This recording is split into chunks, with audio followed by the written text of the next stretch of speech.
iPlus Training Solutionന്റെ പുതിയൊരു വീഡിയോയിലേക്ക് സ്വാഗതം.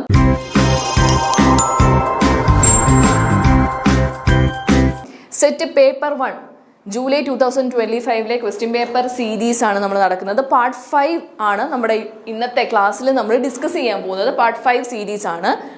നോക്കാം, ഒന്നാമത്തെ ചോദ്യത്തിലേക്ക് കടക്കാം.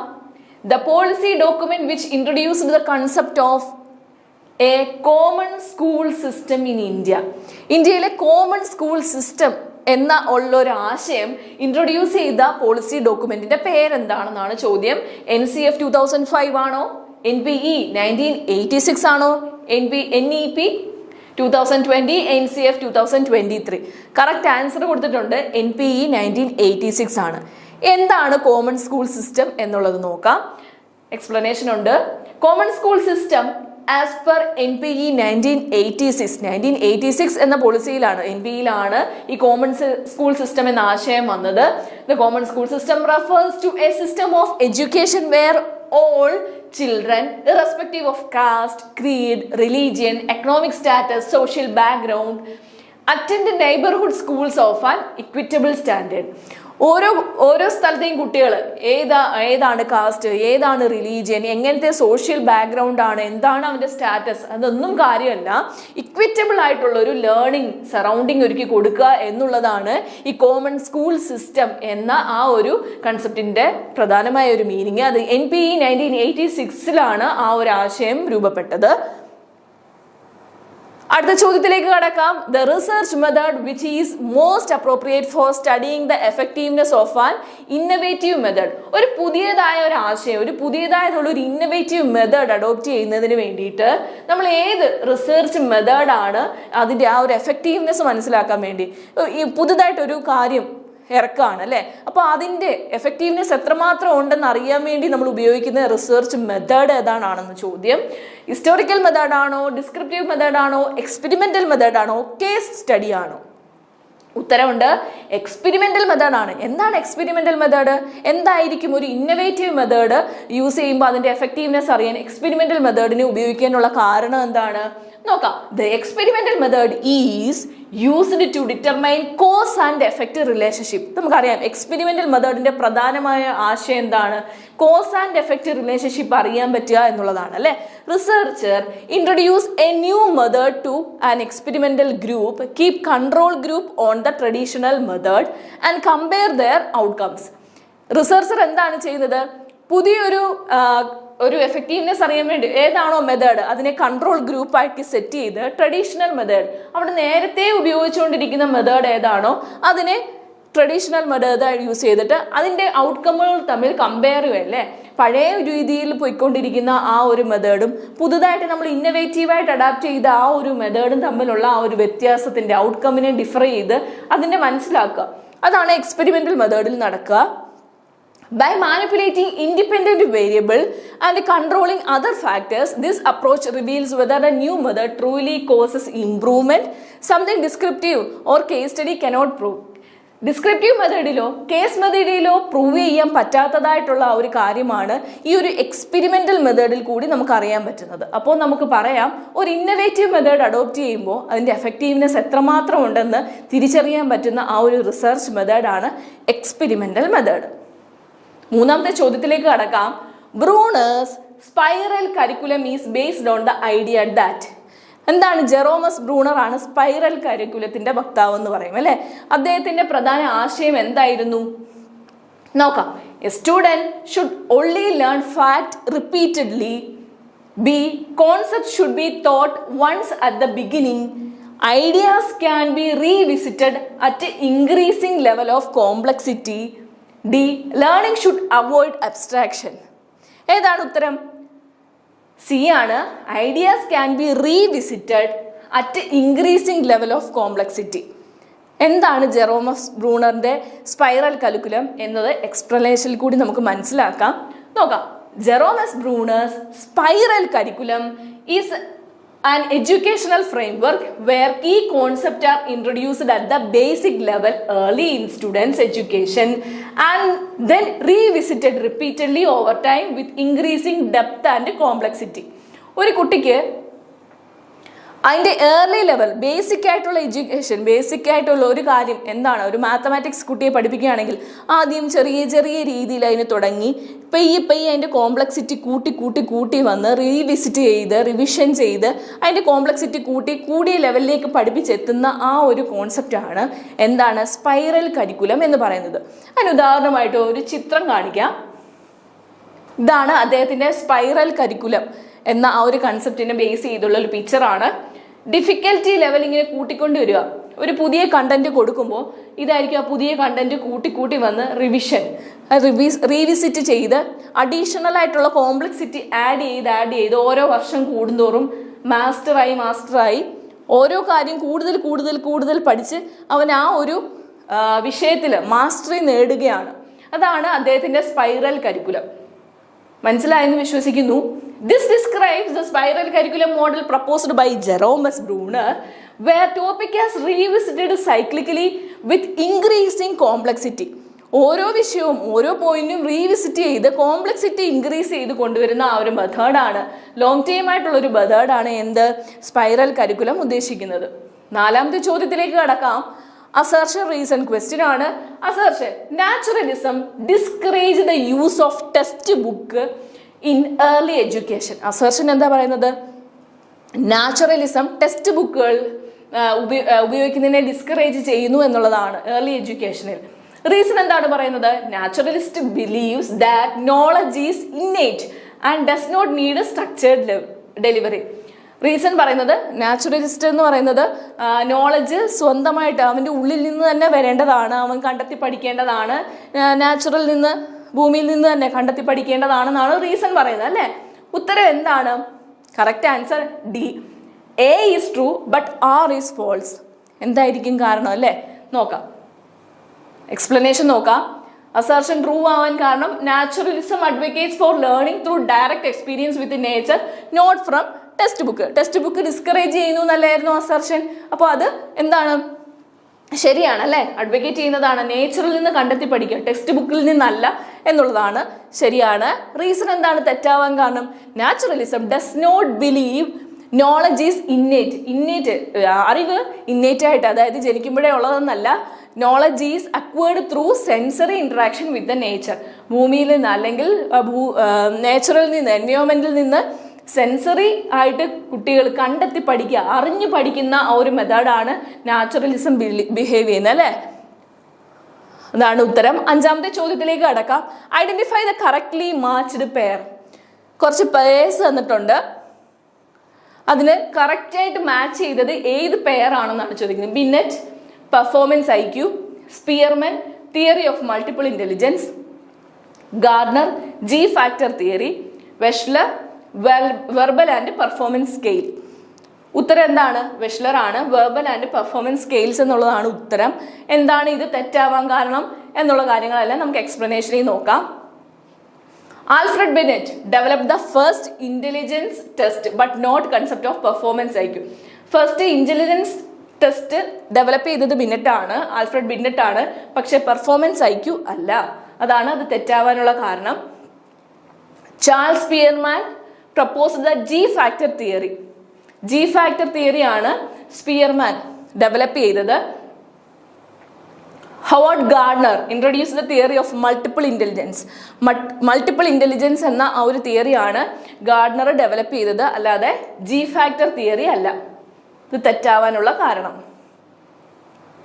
അടുത്തത് ഡേവിഡ് വെഷ്ലർ ഡെവലപ്പ് ചെയ്തത് ഇന്റലിജൻസ് സ്കെയിൽ ആണ്, measure both verbal and performance scale. അതാണ് ഈ ഒരു പെയർ ശരിയാവാനുള്ള കാരണം. ഇനി 6ാമത്തെ ചോദ്യത്തിലേക്ക് കടക്കാം.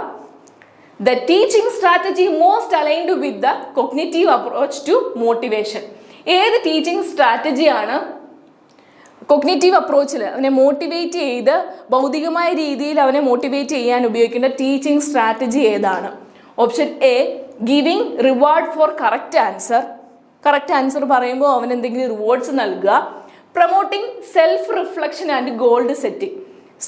സ്വയം അറിയാനും അതേപോലെ ഗോൾ സെറ്റ് ചെയ്ത് അതിലേക്ക് കടക്കാനും അവനെ പ്രൊമോട്ട് ചെയ്യുന്നത് അതാണോ? C using punishment to manage behaviour. Punishment നൽകിയ ബിഹേവിയർ മാനേജ് ചെയ്യാൻ അവൻ പണിഷ്മെന്റ് നൽകുക. Repeating task until mastered. ഒരു കാര്യത്തിൽ ഒരു മാസ്റ്ററി ആവുന്നിടം വരെ അവനെ റിപ്പീറ്റ് ചെയ്ത് ചെയ്യിപ്പിച്ചുകൊണ്ടിരിക്കുക. ഏതായിരിക്കും ഉത്തരം? ഓപ്ഷൻ ബി ആണ്.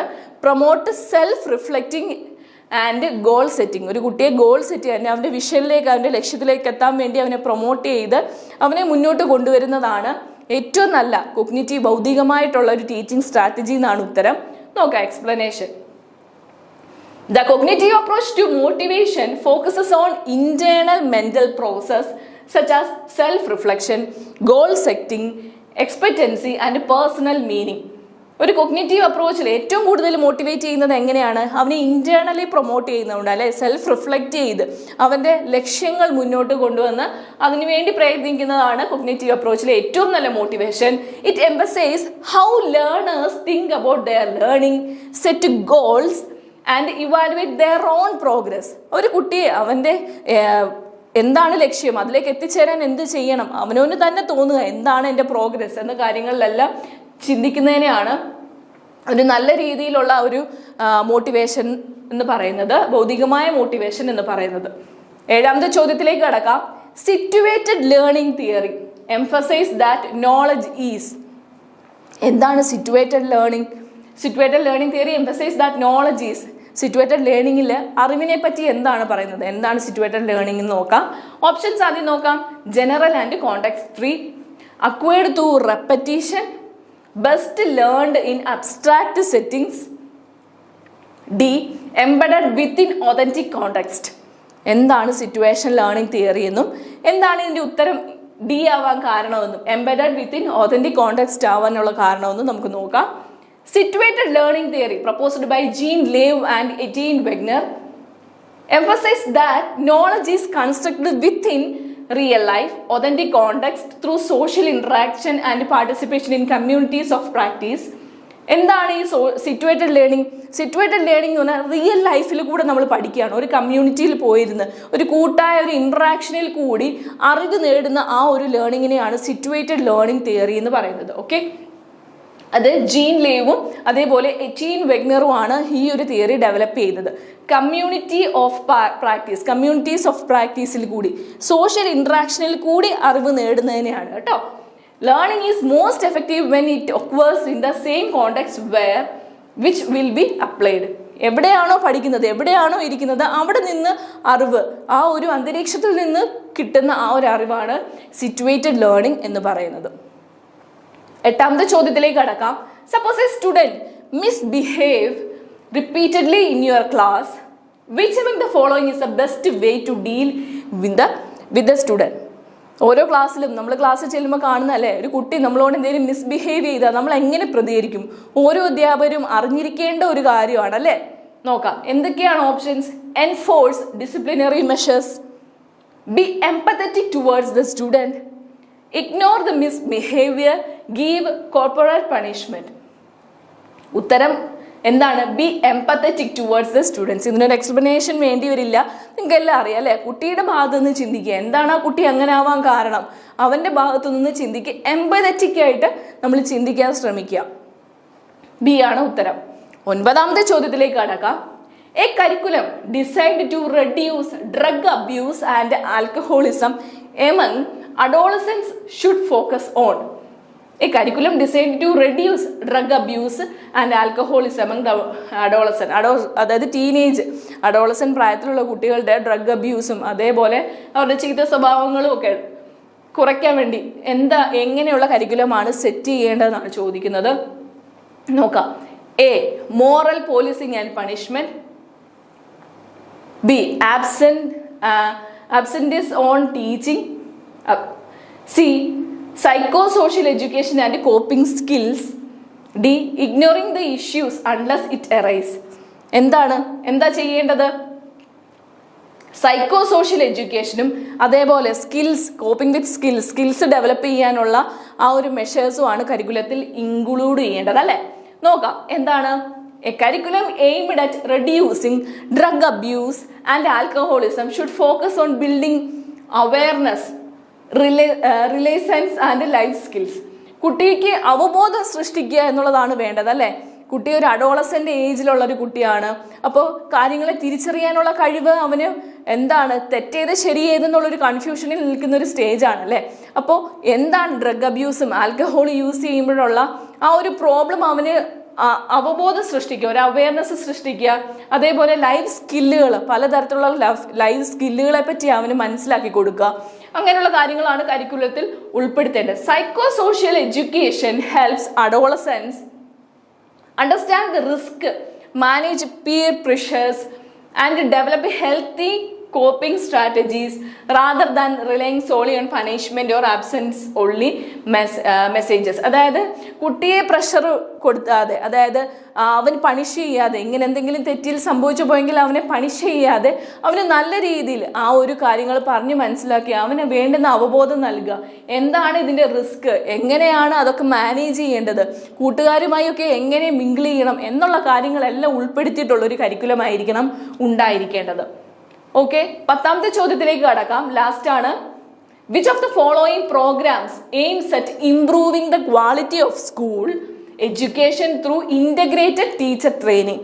അതായത് ഏത് പ്രോഗ്രാമാണ് ഈ ചുവടെ കൊടുത്തിരിക്കുന്നതിൽ ഏത് പ്രോഗ്രാമാണ് വിദ്യാഭ്യാസത്തിന്റെ, സ്കൂൾ വിദ്യാഭ്യാസത്തിന്റെ ക്വാളിറ്റി പുരോഗതിക്ക് വേണ്ടി, അതായത് ടീച്ചർ ട്രെയിനിങ്ങുമായി എല്ലാം ബന്ധപ്പെട്ട് ടീച്ചർ ട്രെയിനിങ്ങുമാണ്, അതേപോലെ ആ വഴി സ്കൂളിൻ്റെ ക്വാളിറ്റി ഇൻക്രീസ് ചെയ്യാൻ വേണ്ടി ഏത് ഓർഗനൈസേഷനാണ്, ഏത് പ്രോഗ്രാമാണ് ഉള്ളതെന്നാണ് ചോദിച്ചിരിക്കുന്നത്. കറക്റ്റ് ആൻസർ നിഷ്ഠയാണ്. നോക്കാം, ഇതിൻ്റെ ഒരു ഫുൾ ഫോം ഉണ്ട്, എന്താണെന്ന് നോക്കാം. National initiative for school heads teachers holistic advancement. എന്താണ് നിഷ്ഠയുടെ full form? National initiative for school heads and teachers holistic advancement എന്നാണ് അതിൻ്റെ ഒരു full form. It's a capacity building program. ഇതൊരു കപ്പാസിറ്റി ബിൽഡിംഗ്, ഗവൺമെന്റ് ഇൻട്രൊഡ്യൂസ് ചെയ്ത ഒരു കപ്പാസിറ്റി ബിൽഡിംഗ് പ്രോഗ്രാമാണ്. Improve the quality of school education through integrated teacher training. Teacher ട്രെയിനിങ്ങിൽ കൂടി, integrated ആയിട്ടുള്ള ടീച്ചർ ട്രെയിനിങ്ങിൽ കൂടി സ്കൂളിന്റെ ക്വാളിറ്റി ഓഫ് എഡ്യൂക്കേഷൻ വലുതാക്കുക.